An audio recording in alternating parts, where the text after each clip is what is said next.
Law number 1, law of infection, which means avoid unlucky and unhappy people. এর মানে কি?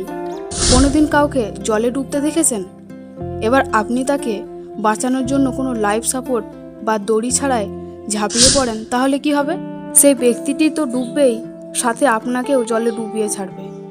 আমি তো ডুববো বন্ধু, সাথে তোমাকেও নিয়ে যাব। 48 লজ অফ পাওয়ার সিরিজের এটি ফার্স্ট ল অফ ইনফেকশন। আর এই ঘটনাটি ঘটে আপনার সাথে, যখন আপনি আনলাকি এবং আনহ্যাপি লোকেদের সাথে থাকেন। জানেন, এদের সাথে থাকলে আপনার তো মনে হবে আমি তার সাহায্য করতে চাচ্ছি, আমি এর লাইফকে বেস্ট বানাতে যাচ্ছি, আমি একে বেটার জায়গায় নিয়ে যেতে চাই, আমি একে ভালো ভালো জিনিস শেখাতে চাই। বাট ইতিহাস সাক্ষী আছে, একজন ব্যক্তি যতক্ষণ না নিজের সাহায্য করতে পারছে ততক্ষণ অবধি সে কাউকে সাহায্য করতে পারবে না। এই গল্পটি মনোযোগ দিয়ে শুনুন।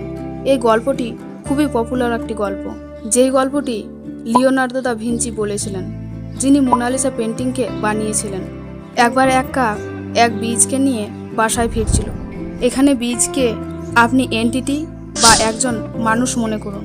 তো সেই বীজটি প্রাণপণে চেষ্টা করছিল যে কিভাবে কাকের ঠোঁট থেকে সে নিজেকে বাঁচাতে না পারলে তো বাসায় গিয়ে কাক তাকে খেয়ে ফেলবে। তো চেষ্টা করতে করতে ভুল করে কাকের ঠোঁট থেকে নিচে একটা ক্লক টাওয়ারের দেওয়ালের মাঝে আটকে গেল।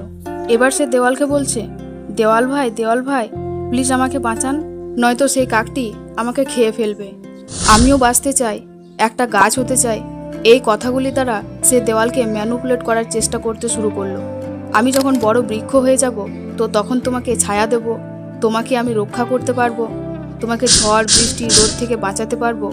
এই কথাগুলো শুনে দেওয়ালের বীজের প্রতি দয়া হয়ে গেল, কারণ সে দেওয়ালের বেশ সুনাম করছিল। ঘড়িটি কত সুন্দর, তুমি কত লম্বা, ইত্যাদি ইত্যাদি। একবারও এই কথাগুলিকে শুনে ক্লক টাওয়ার বুঝতে পারল না যে সেই বীজের আসল উদ্দেশ্য কী। এইভাবে সময় পের হতে থাকলো।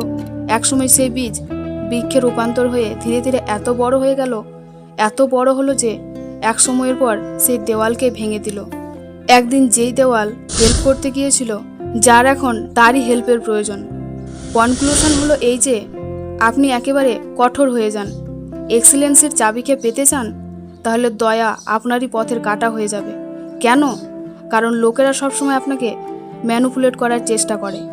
লোকেরা ভিকটিম কার্ড খেলে আপনার সঙ্গে, কারণ তাদের কাছে হলেন আপনি সেই ব্যক্তি যে কিনা সহজেই বোকা হয়ে যান। আপনি যদি ইমোশনলেস না হন, তাহলে আপনার পতন নিশ্চিত। 48 লজ অফ পাওয়ার সিরিজে প্রথম পার্টটি আপনাকে কেমন লাগলো অবশ্যই কমেন্ট করে জানাবেন।